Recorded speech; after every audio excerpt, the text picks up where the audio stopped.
Pizza cooked directly over a charcoal grill is absolutely delicious.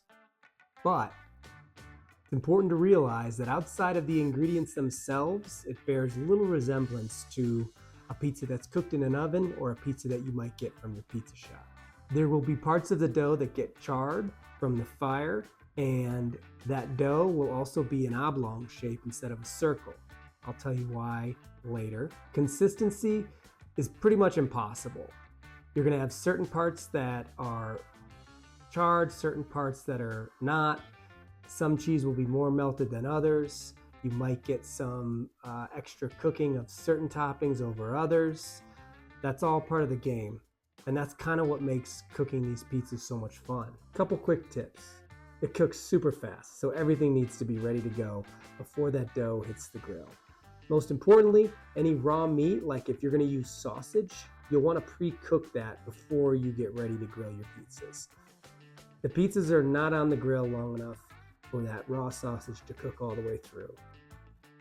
Your sauce should be ready, your vegetables prepped that are going on top if you're going to use any, and your cheese should be shredded, pulled apart if you're using fresh mozz. Whatever it is, make sure it's ready to go. You will have no time to prep it once you start cooking. I'm not one to tell anyone how to make dough, but I will say that the deliciousness of the dough you use directly correlates to how good the pizza will be.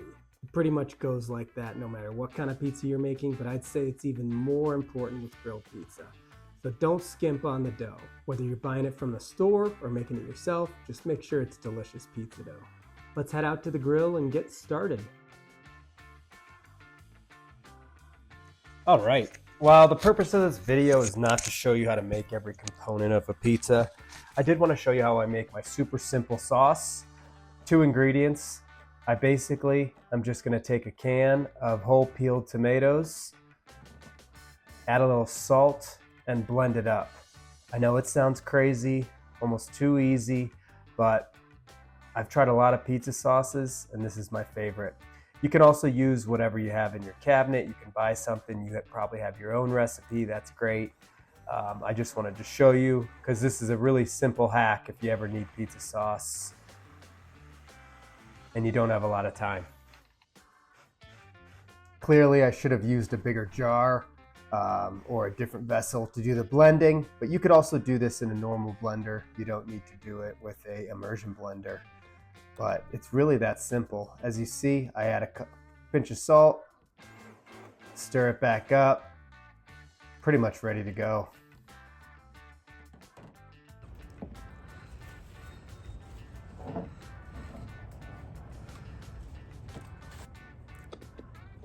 As I said earlier, you want to make sure you've got everything ready to go. Got some salt here, got my dough already rolled out. Gonna want some olive oil ready to be brushed on that dough. Let's see, we're also going to want our sauce ready to go. Probably want to have a spoon with that so you can easily and quickly scoop it onto the dough. You're gonna want any cheese ready. I've got both fresh mozz and shredded mozz. I like a blend of both. Any other ingredients you wanted to add, now would be the time to make sure they are prepped and ready to go. Obviously, I'm keeping my pizza super simple, but feel free to get creative and put on whatever ingredients you'd like. It's kind of all about trial and error with these grilled pizzas. You'll learn as you go. Prepping the grill now. You're gonna wanna make sure your grates are pretty clean and well oiled. We don't want that dough sticking. As you can see, we've got a 2-zone grill going here. All that means is that half the grill has all the charcoals, the other half has none of the charcoals. So we've got a really hot side and a not so hot side. Very important for how we're gonna cook this pizza. We are gonna start by putting just the dough on the hot side of the grill. As you can see, the dough is not a circle. It's more of an oblong, kind of long, skinny piece of dough, and that's because we want it to fit on the hot side of the grill. If it's a circle, half of it's gonna get cooked and half of it will not. This way, it's much easier to evenly cook the dough. Even still, you may find that you need to turn the dough around, kind of rotate it so that both sides get evenly evenly cooked through. Hopefully it doesn't happen, but I had to do it here. Once we've got some nice charring, we're gonna flip the dough over to the cold side of the grill. This could be as quick as 30 seconds or as long as 1.5 to 2 minutes. After we flip it, now we're gonna build our pizza. You see I'm spreading some olive oil on there. Next, I'm gonna go ahead and top it with my sauce. I'm doing all this as quickly as I can. And again, I'm doing this on the cold side. Next, I'm gonna start sprinkling some cheese on there. Again, I'm using a blend of shredded mozzarella, and next I'll put on some fresh mozzarella. And again, if you're using other ingredients, you would be adding those now too. The size of these pizzas are perfect for 1 to 2 people. In the past, we've had folks over and we will roll out a bunch of dough in advance, and then we'll let people make their own pizzas at the grill. We'll have all the ingredients staged, ready to go, and I'll kind of tend to the dough as people are building their pizzas. It's a great way to have a little party.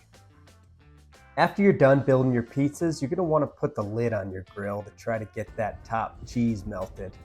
This can take anywhere from 2 minutes to 5 minutes, depending on how hot your grill is. You'll wanna check on it periodically.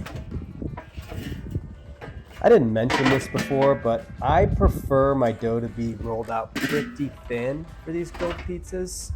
That way you can get some bubbling and some other nice charring. But again, you do whatever works for you. As you can see, I thought it was necessary to rotate this pizza and also move it a little closer to the coals to try to get some more melting on the other side and get a little more charring on the bottom of the dough. So you kind of got to be attentive and pay attention to your pizzas. You can't just set them and forget them.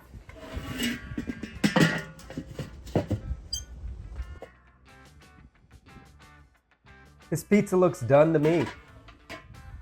So we're gonna get it off the grill. Ideally, you've got a pizza peel or something like that. I have this old plastic cutting board I use to kind of slide under there. It does get a little burned sometimes, but however you do it, get your pizza off the grill when it's done.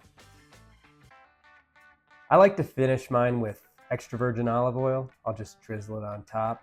And then usually I follow that up with some sea salt. I'm using Maldon today. But really, whatever you feel like, whatever sounds good to you.